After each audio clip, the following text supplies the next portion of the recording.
Hello, everyone. Welcome to the Patriot Focus podcast. I'm here with my cousin, our guest, Kevin. Um, Today, we'll be talking about some training camp takeaways, Matthew Judon, his new contract, some extensions that have been happening throughout the past extensions and extension conflicts that have been happening throughout the past couple of weeks. And then we'll end it off with some final roster stuff that we think might happen. So, Kevin, do you want to introduce yourself real quick? Yeah, I'm Kevin Zahner, and I went to training camp with Bill on Monday, had a blast. And so when he asked me to do this podcast, I was like, of course. Yeah. Um, so you can find me at on Instagram at Patriot Focus. I have a Facebook page too if you want to check that out as well. But I think we should just dive in to it right now. So breaking news today: Davon Godchaux, the defensive tackle, signs it was a 2-year deal with I think it was 10.5 million per year that he's getting, and 16.5 million of it guaranteed. So this is something that was discussed for the past couple of weeks. He was kind of holding back on. He wasn't holding back on training camp. He was definitely upset about this deal that he was trying to work out, this extension. He he was trying to get paid around 14 to 13 million per year that he wanted because he still wanted to stay with the Patriots, but he just wanted a little more. But one stat that I found the other day is he said that he wanted the same amount of money as Dalvin Tomlinson Jr. From the Browns, who is fifth in run game, who's fifth in stopping the run game as a defensive tackle, where Godchaux is 55th of last year. So, I mean, what does this really tell you about Godchaux and his way of playing? You know, like, what do you think of this Well, contract? you and I were talking about someone's contract. Might have been Godshaw's contract on Monday, and I think uh, I even said, like, it's probably going to be around the 10 million. Because Godshaw's a valuable Yeah. player. He's a leader. He's got experience. He's got Yeah. size. Mhm. The physical part is not Yeah. a problem at all. And you never want that. If you have a question of Mhm. someone's physicality at that position, forget about it. We don't have that question with Godshaw. Yeah. If he can stay healthy, is always the thing you have to preface some players. He's an important member, especially with what's going on with Barmore. Is Barmore even coming back? In his Yeah. condition? Yeah. Especially with his blood clots. Yeah. And when you look at that defensive tackle room, all you really have is you have Godchaux, who just signed, which is I'm really glad about that. But when you kind of look back at that, it's the second string is Barmore, and then who do we go for the third string? Is it? I don't really know who the third string is, but I mean, do you know who the third string is by any chance? I I couldn't even tell you, but if they run out, they can just do different packages. Yeah. You know. But I don't think Mhm. that's gonna happen. You know. Um, No. Yeah. Something will come together. Yeah. And I Especially, think what were you saying? especially like early in the season, they might be able to meet some of those deadlines to grab some people off of other practice squads, Yeah. some like Yeah. I guys. agree. And that's something Gerard Mayo is really good at working with is the defense. So if he can work with that defensive side, he's a younger guy, which you can kind of find some in the younger coaches. You kind of find better scouting.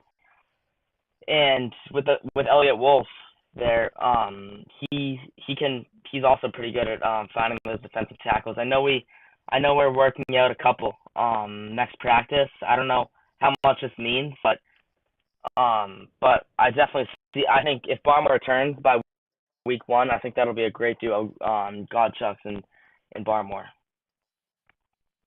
And 100%. when you look, I yeah, felt that way. Yeah. yeah, and when you look back at Barmore from last year, I think I think they had a pretty good D line core, especially with Judon out in the edge. They kind of had the big job. So I'm excited for this year. And I kind of want to talk about Judon's contract extensions that he's been facing. So, so Matthew Judon is currently getting paid $7.5 million a year, and his contract ends next year. He's 32 years old. Your thoughts? What do you think? Do you think we should extend him, and how much do you think we should pay him? Uh, I feel like how much we should. Part of me feels like he needs to be halfway between double that and where he is now. Yeah, Is what I'm yeah, really feeling.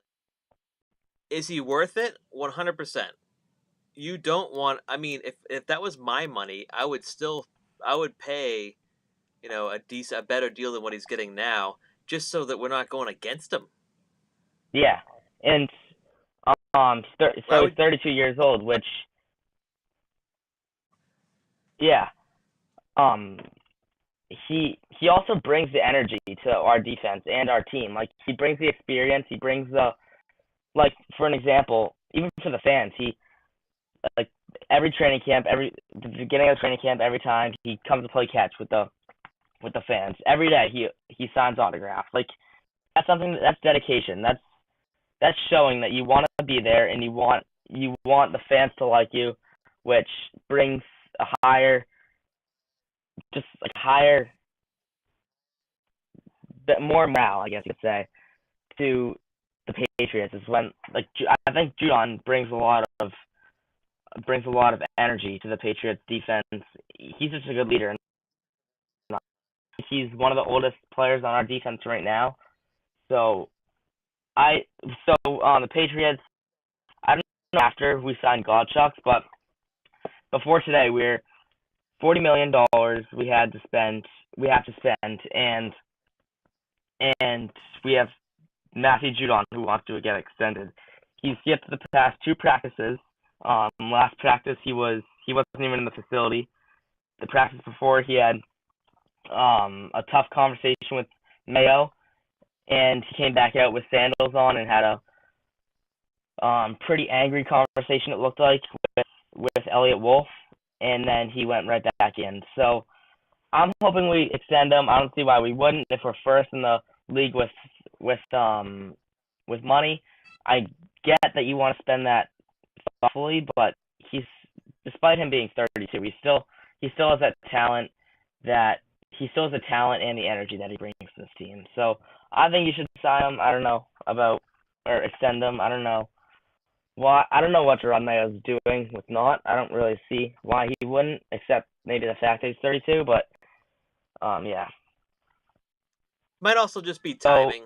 yeah, You know, yeah. Elliott and Gerard, they'll work it out when the time is right, or they'll miss a great hmm deal and they'll learn from that. And we don't want that. But Yeah. I mean, it's a very young with not much experience with them too. But then you have Alex Van Pelt, who's on the offensive side, who has lots of experience with coaching. And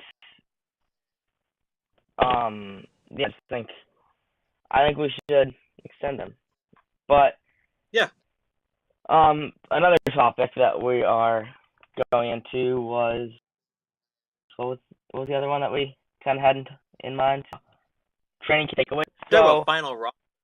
there's been Oh yeah, want to do final roster? All right, yeah, training camp takeaways. Let's do that first, and then finish off with yeah.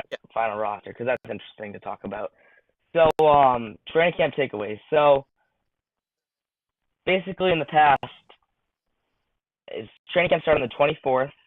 There's been 6 days ever since then, and we're kind of seeing with the media, they're not really interested in Drake May right now. They're saying Drake May, I mean, I saw many posts today that Joe Milton is beating Drake May like this training camp, and I don't know what I bet because Joe Milton's facing backup defenses. He's facing our backup defense, and Drake May's with our backup defense with Javon Baker, who has no years of experience, and I just don't see how people are already comparing Joe Milton and Drake May when there's been 6 practices that we've seen. Yeah, Bill. What I listen for how Drake May feels about it, and over time, does he waver in how he talks about how he feels about his progress? Because if you look at a player that's making progress and is confident about it, but isn't getting all that hype, sometimes that's okay. Yeah. Um, there are some players that are on a different path, and some players are on this Mm-hmm. path that they look great in training camp, and then they get to a real NFL game and it's forget about it. You know, Yeah. um, It. so training camp is training camp. They're learning like how they're gonna work and function as a team. When you actually get on the field by game 4 or 5, that's when you know what kind of team you have. So Yeah. we're talking And about October before we really know whether what's happening now is going to become something or not. yeah. And to take off on what you said about how training camp is much different than when you go into a regular season game. Someone that definitely proved that last year is C.J. Stroud from the Texans.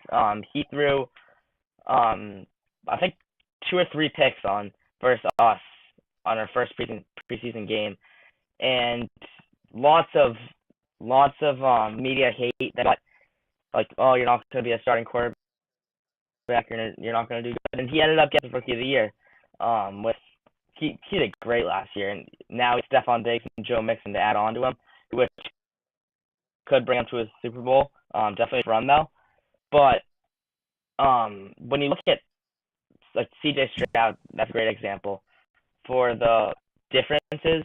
Drake May, if he doesn't have a good preseason, that's not just going to define the way that he plays. But but yeah, I'm excited. I think Jacoby Brissett's going to get the starting job. May has a lot to prove to get it, but it's it's a good it's a good way for May to kind of learn the basics, from a veteran who's 30. So Yeah, yeah, Jacoby brought him up, so I feel like I got to say a couple things about him. Right, he's a yeah, good player, and he's had a lot of years in the league. He's played a lot of games in the NFL, and can really shed a lot of light on different situations that whether Drake May is starting or whatever, he's still gonna be his head's gonna be in every play. Like he's gonna be on the mhm, sidelines, his head in the game, looking at yeah, discussing stuff with Zappy if he's there, Joe Milton, whoever's there and yeah, on the bench. He's gonna be Drake May will be right there next to Jacoby. You watch, and they'll be going yeah, over stuff and like good teammates because they both more than yeah. I agree. that star player. They both I really believe that like especially Jacoby. I think Drake too. They want the team to win. Yeah, I definitely agree. And the team to win as well as the team to have a good future. Because if Mhm. they both didn't want the team to have a good future, Jacoby Brissett would be gone by now, I think. Because he knows that he's not the future of the team. He's a little too old for that. But he knows that he can make the future of the team with teaching Drake May and teaching the logistics. Maybe they have Drake May start for half the season, but I put him at the end of the half of the season. Yeah, Say brings us to a 2-4 record to start. Then maybe throw in Drake May for a game. Even if you throw in Drake May for the second half of a game, like versus I wouldn't say the Bengals, but like the home opener versus the Seahawks in week 2. Maybe you throw him in for the second half of that game, cause it'll help with the home if they're home, because that'll kind of give Drake May a little more momentum. But yeah. if the preseason doesn't bring him well, then I mean fans might not. This is unlikely, but fans might not really like him and kind of give him bad like vibes almost. But I don't think that'll happen. I hope not. Okay. No, in with Drake May, his first preseason game that he played, I mean, he's he's gonna make some plays. They're good. They're Yeah. if he like, let's say he throws an interception, people be like, all right, interception, but like there was two throws in there and some catches that we have to talk about. Like he's still, Mhm. he still might look good even though he might make a big mistake. If he doesn't look Yeah. good and then makes a big mistake, then it's gonna be like, okay, all right, we don't want to really focus too much on Yeah. this. I Then, could see that, but you and I both know that yeah. Drake he'll ball out on something. Mhm. And something that we kind of forgot about because Joe Milton kind of took the talent away is his arm strength. So Joe Milton came in May got drafted and then Milton came in and has this crazy arm, but some people forget that May was kind of second or third in that class with arm strength. So it's not something that he doesn't have, just as Joe Milton has it. And something that the New England Patriots hasn't seen in about 20 years is a quarterback that can scramble, which Drake May has that ability. So I Well, I mean, Matt, just looking at Drake remember, May in training. What? Sorry. you ever see Matt Castle? What year did Brady get hurt? Matt Castle could scramble. He had legs. Was it 20? Was it like 2011 or 2008 maybe? That 2011. I don't know. 2011 seems right. Um, That's when Brady got hurt, right? With his I yeah, he kind of had a forget, to be truthfully honest. 2000, 2010. Oh, it was Oh no, 2010? no. No, or maybe 2008. 2008 is when he had surgery, so maybe that was 2008. Maybe. Um, I just kind of threw it. Yes, I'm not really sure. uh, yeah, it was 2008. Suffered a torn anterior ligament during their season opening victory against the Chiefs and missed the remainder of the season. Yeah, and Matt Castle replaced Brady for the rest of that season. Yeah, I'm gonna watch. Oh, all Okay, right. I'm gonna watch some 2000 because like I miss watching some of those games. Um,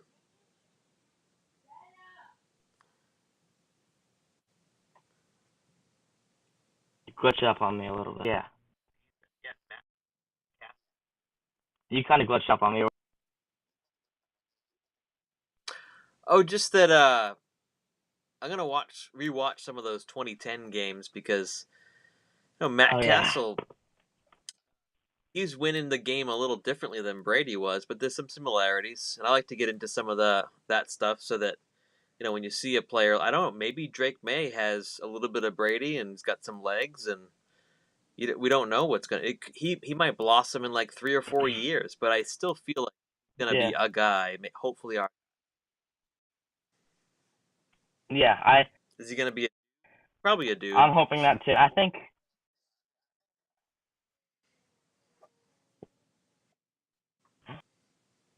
um just looking at him, like,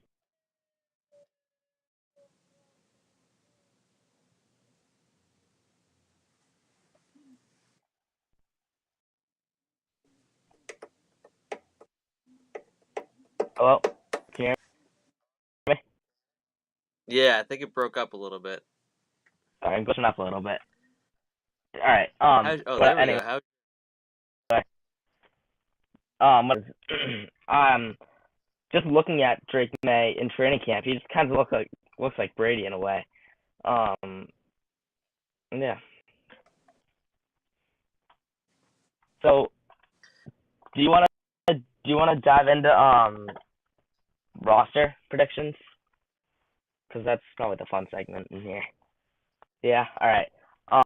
So let's start at quarterback. We know that we're gonna keep three quarterbacks. Our quarterbacks that our options here is Drake May, Jacoby Brissett, Joe Milton, and Bailey Zappi.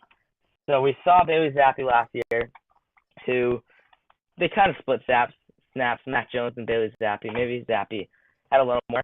But he, I just can't see how you can keep Zappy.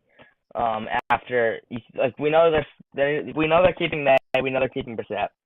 At that point, it's kind of who starts, and I feel like it's leaning towards Brissett right now. But if like in between Milton and Zappy, I'm gonna have to go Milton. He's a rookie. He has that one ability that stands out, which is the arm power, and then Zappy doesn't have that ability that stands out. He can read a defense pretty well, but he just can't execute that read. So, if I'm Mayo, I'm keeping the three Milton, Milton, May, and Brissett, and I'm cutting Zappy. What do you think? Let's see. I'd go along with that, but I would also find a way to just keep all four.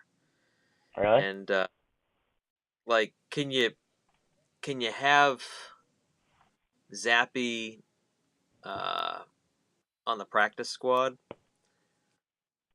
Yeah, I think that's a good idea. I mean, I don't That's know how that works specifically. Me neither. I'm not really good at that. But But I that's a feel, possibility. That's not a bad idea. because here's the deal: he'll be vulnerable to other teams that might need him or want him, and great for Zappy. If other teams want you, go out there and have a great career. Like, we should all be happy Yeah, about that opportunity for him. At the same time, if no other teams want what he has to offer, we want him, yeah, but we just I don't agree. want to use space on the is it a 53 man? How many? Yeah, it's three man. 54? Yeah, that's it. 53? It's just Yeah. three. Yeah. So, But I definitely agree. I'd love to keep him, but I just don't feel a need in him. If we have three quarterbacks, two of them really young, then I mean I don't see a need in keeping someone that's has 2 more years in experience. Experience from someone that is terrible, Mac Jones. Like it's not like it's good experience. Like it's actually pretty bad experience. So one experience that is good is probably Belichick, but that's about it in my opinion. and don't forget about um, Billy O. Oh yeah, Bill. Yeah, that's true. He's still great. I know he's not the guy now, but like, he's BC's Yeah, guy. I mean, he's still a great football coach, yeah, and I'm sure that's true. all those guys, benefited from Billy O for sure. Yeah, I definitely agree. Um, so final say, got to keep three. Who is it? I'm gonna side with you for sure. Like, because you wouldn't want to let Milton, go. Zappy, Milton, May, and Brissett. Yeah, Yeah, because you can't let go of Milton. What if Milton becomes this freak? Like, May gets yeah. hurt year 2 or 3, and Milton steps in there and takes them to the playoffs, and then May I comes can see back that happening. and wins the Super Bowl. Like, you never know. You just have to have that thing. I think I mean, I don't think Milton deserved a sixth round. I don't think Milton deserved to get picked in the sixth round. I think he has the talent to go maybe four, maybe five. But I remember in that class it was a huge drop off from like round one quarterbacks, which is those four quarterbacks that got picked, and then or no five quarterbacks that got picked in round one. There was a drop off to like round four. So and Milton was kind of in that little group of players. No, and it's the draft, so that also you have to consider that just maybe the needs of other teams didn't really line Mhm. up in favor of Milton going higher in the draft. But hey, we're glad to have him. I'm more than glad to have Milton, and he was actually Mac Jones's pick that we traded for. So I think he's already better than Mac. But um, um, so running backs, we actually got two new running backs this year. We got Jermichael Hasty, and we got Antonio Gibson, who kind of just started practicing on day 4 of training camp, which was Sunday. So he comes in. He's kind of a new. He was drafted in 2020 to the Commanders. He put up some good numbers his rookie year back in 2020, and then got hurt. Brian Robinson Jr. got drafted. He kind of just took that starting job with the Commanders. So now we have Ramondre. We cut Ezekiel Elliott. We got Michael Hasty. We kept Kevin Harris. I mean, there's probably going to be 4 starters, 4 people that make the roster for running backs, right? Maybe 3. I'm not really sure. Do you know? I don't know for sure, but let's stick with 4 for the sake of this thought experiment. Okay. And all right. I think we're not going to argue over Ramondre as number 1, and we're not going to argue over like Antonio Gibson as number 2. Like that's pretty, right? We're talking about the 3 and 4 spots, and Hasty looked really good on Monday. What do you think about that? I agree. He was. I like his quickness and the fact that he's not just quick. He also that was the first day of pads, and he's kind of short, but he's physical too. I like that about him. And hold on that point about physicality. Look at what the defense did to respond to it. Like, he came in there really physical, and I thought on Monday, first practice with pads in the training camp, they were pretty physical with the run game. Like, there was some thing going on. Oh yeah, that 100%. Seen in the past, at least 2 or 3, at least the past couple of years. Yeah. Even Bill. I thought that was remarkable. The physicality. Yeah, I agree. And Ramondre, he's been getting a lot of reps. I mean, last training camp, that was day 6. They went in the other field, and that was a lot of runs that he got. And I'm not really 100% sure who it was, but I definitely saw him get the majority of the runs because it was in the other field, so nobody could really see. I think that was the plan. But that first 2 is definitely Ramondre and then Gibson, and then that 3, I'm gonna have to go Hasty. Despite Kevin Harris having that, was he drafted in 2022? I think so. I think he was that year. He has that experience with learning from Zeke, learning from Ramondre. He might have gotten a little bit of Damian Harris too, but he hasn't really shown. He showed us a little bit in that one Raiders game, but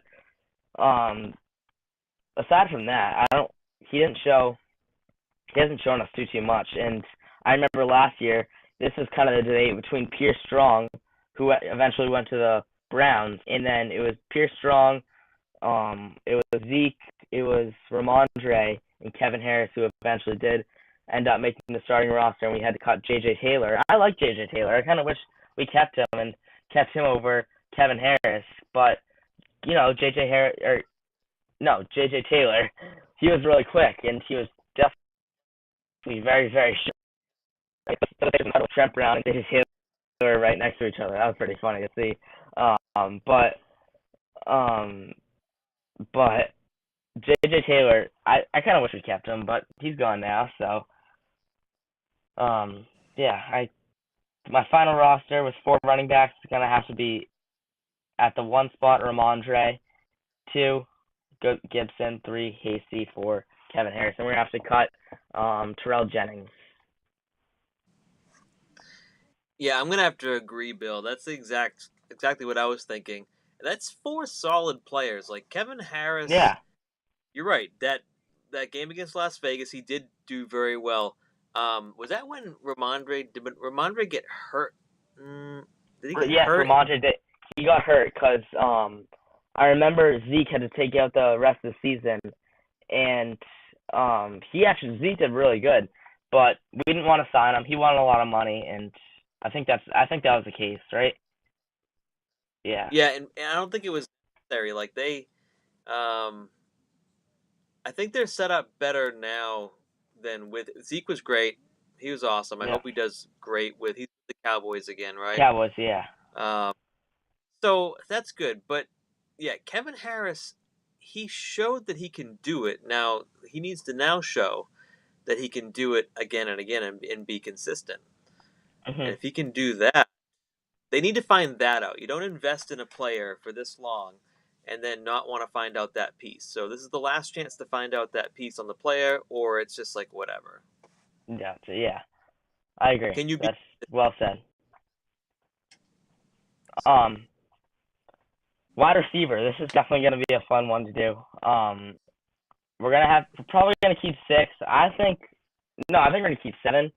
Only because Jalen Rager at special teams, he's good with the returns, but we'll definitely find out later this in this topic. What do you think? Yeah. So let's talk about the sixth then. Rager's going to be like the seventh guy, like you said, special teams and all that's going to keep him valuable to the organization. Um, but let's like number. I'm going to give you my first one, and then you Okay. can give me your first one. Uh, right now, if it had to be right now, like number one is for me is Pop. Ooh, that's Like that's it's not a bad that I like that actually, but I'm gonna have to disagree, and I'm gonna have to go number one at KJ Osborne. That's only okay, because the experience with Osborne. Don't get me wrong, I love Pop, but the experience with Osborne, the like he was played with Jefferson last year. He played with Jordan Addison, T.J. Hawkinson, Kirk Cousins, and actually no, not really Kirk Cousins. He flipped around with most quarterbacks because Kirk Cousins was hurt most of the season. But um, Osborne's been looking very good in training camp, and he's been getting lots of starting reps alongside Jalen Polk and it's kind of been Javon Baker and Pop Douglas. With Pop Douglas's injury, I know he came on today with an interview, or no, yesterday with an interview, and said that it's not his thumb. I know that's what I kind of saw it because he had to wrap his thumb.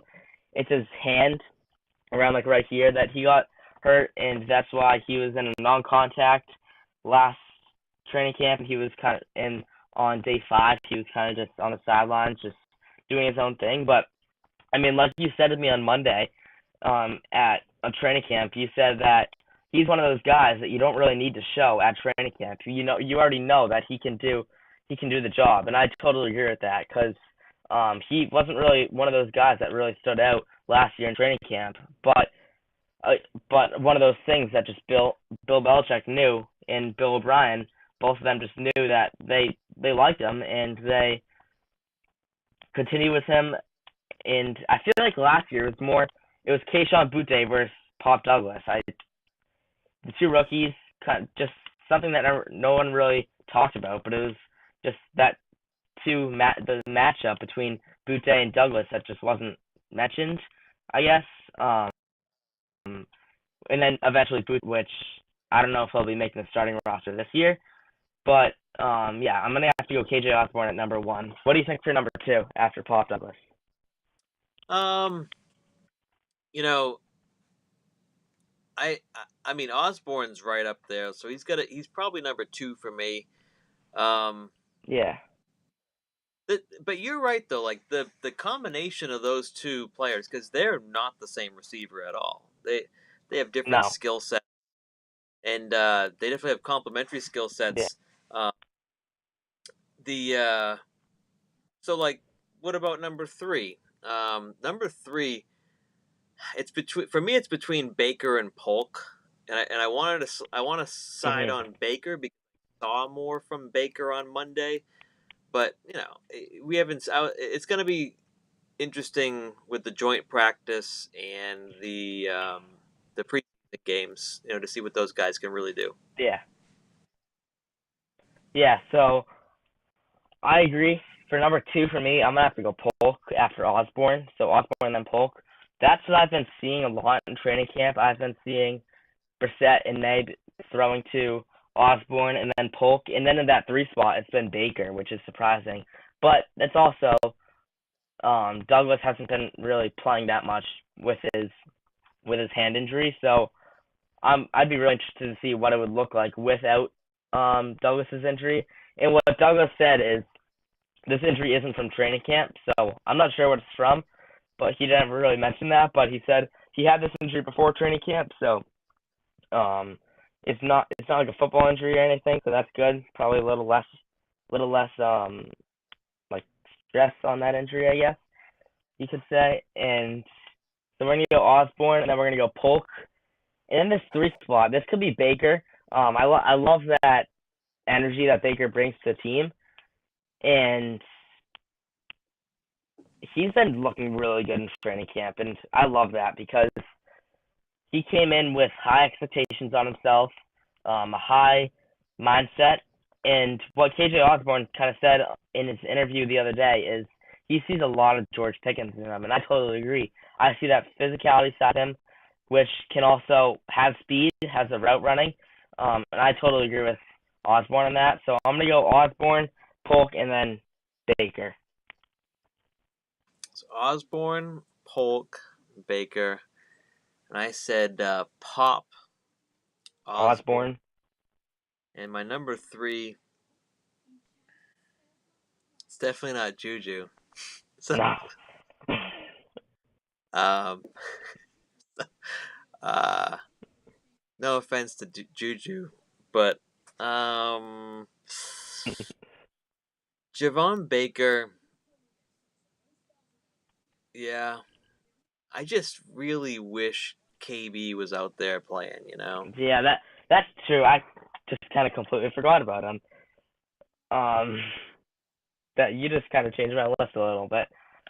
We're gonna have to go Osborne, Polk, KD, and then Baker.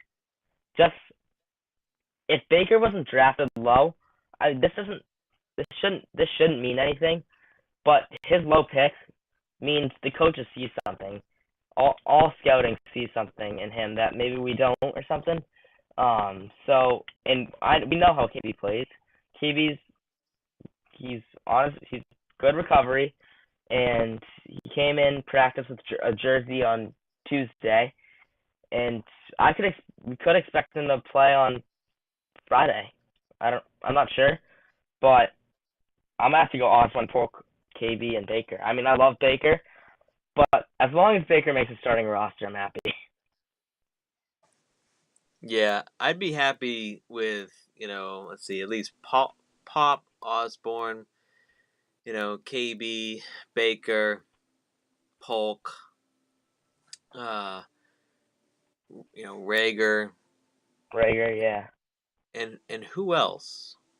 I mean, they have Butte. They have who else? They have. I like Booty, but if there was Is that how you someone else, pronounce it? Is it Butte or Booty? I'm not really sure. I say Booty.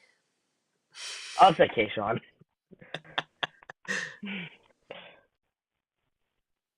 So, But you're saying, yeah. so who's that other guy? If there's gonna be 7, we could be fine with just So those 6. They all stay healthy. you know what? I'm gonna go Taquan Thornton. He kind of forgot about him, but I mean that's another guy I forgot about. But I'm gonna have to go Osborne, Polk, KD, Baker, Thornton, and then we'll go Douglas, which could change. Pop and Thornton could switch roles, and then we'll probably go. We'll probably I have the roster right here. We'll probably go Juju. No, I don't. I think we have to cut Juju or get maybe a 4th-round pick from him, because his hands just terrible. No offense, Juju, but if you're listening to this, but the hands, I just don't like it. So I'm gonna have to go. I'm gonna have to cut Juju, cut David Wallace. We can cut Jaquay Jackson, whatever you want to call it.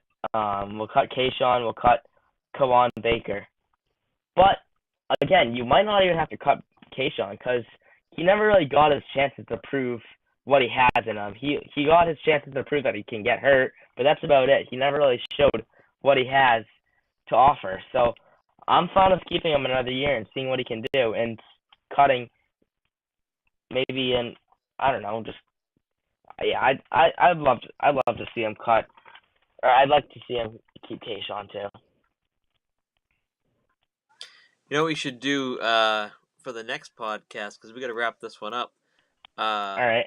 Is go through some of the um, more fun defense positions. Yeah, You I was actually planning on doing that. know, cornerbacks, safety, that sort of Mhm. thing. Yeah. All right. Yeah. Do you wanna do O line real quick, or do you wanna end things now? Maybe we can do O line I'll next. just I'll just end with a comment about the O line, and I felt this on Monday. All right. I felt like they were working together fairly well. It wasn't Yeah. perfect, but I wondered if like the coaching is better, because the coaching's different, and so you have to sort of focus on that a little bit and be like, well, this is a big change. What if this coaching can get five guys to do their job as a unit? And if that's Yeah. possible, um, I think it would be great to be able to have an O line where any of, like, say 10 players could be put together Mhm. into a unit of five and do their job well. Yeah. I agree. And we had some center. We don't know who's starting center. We have David Andrews. We have Nick Leverett, who was kind of showing up a lot the other couple of practices. So I'm gonna be excited to see what this O line brings us throughout training camp. But yeah, we'll definitely fill in more about O line, tight end, and the rest of the positions next podcast. But yeah, this is a fun one today. Thanks for joining us. All right, thanks for having me. Yeah, no problem. Thank you. All right, you guys can find me at um, Patriot Focus on Instagram again, and thank you everyone for tuning in.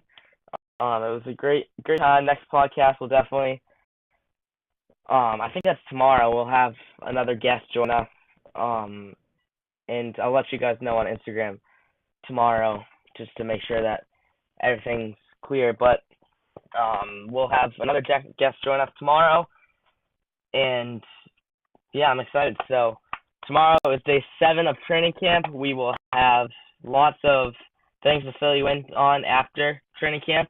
Again, follow Patriot Focus on Instagram for any latest news or any. So I'll post recaps about training camp every time. So tomorrow is the third padded practice.